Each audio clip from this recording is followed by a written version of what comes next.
మీ పోలీసులు తిడితే మీకు అంత బాధ, మా డిప్యూటీ సీఎం గారిని ఒక రాష్ట్రాన్ని కాపాడిన వ్యక్తిని మీరు కొట్టే మీరు వాళ్ళ కాపలా కాస్తారా ముద్దాయిల్ని?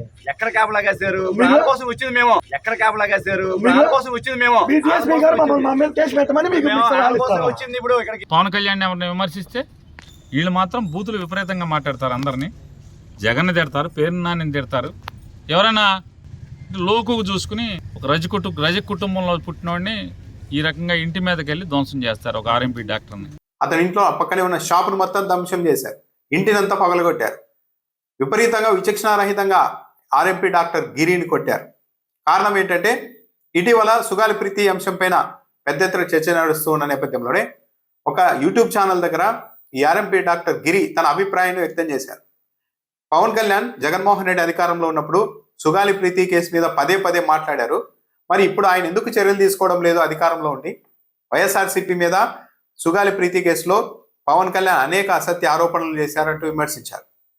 దాంతోపాటు 33,000 మంది మహిళల్ని మాయం చేశారు వైసీపీ ప్రభుత్వంలో ఆరోపించిన పవన్ కళ్యాణ్ మరి ఇప్పుడు ఆ మహిళల విషయంలో ఏం చేస్తూ ఉన్నారంటూ కూడా నిలదీశారు. ఆ సమయంలో పోలీసులు అక్కడే ఉన్నారు. బయటకు వచ్చిన వీడియోలో కూడా పోలీస్ కానిస్టేబుల్ కనపడుతున్నారు.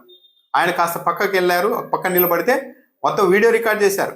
పవన్ కళ్యాణ్ గారిని విమర్శిస్తే ఇలా ఉంటుంది అని మొత్తం సమాజాన్ని టెర్రరైజ్ చేయడానికి, భయపెట్టడానికి ఆర్ఎంపీ డాక్టర్ని కొట్టి మోకాళ్ళ మీద కూర్చోబెట్టి క్షమాపణ చూపిస్తున్న అంశాన్ని వీడియో తీసి మరీ జనసేన పార్టీ వాళ్ళు బయటికి తెచ్చారు. పోలీసుల సమక్షంలోనే బలవంతంగా అతనితో మోకాళ్ళ మీద నిలబెట్టి క్షమాపణలు చూపిస్తుంటే పోలీసులు ఎందుకు అడ్డుకోలేకపోతున్నారు? ఏపీలో ఏ ఆటవిక సమాజంలో ఉన్నాం?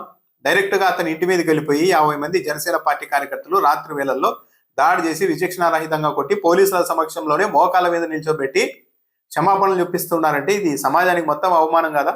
ఏపీలో ఉన్న పరిస్థితులకి అద్దం పట్టడం లేదా?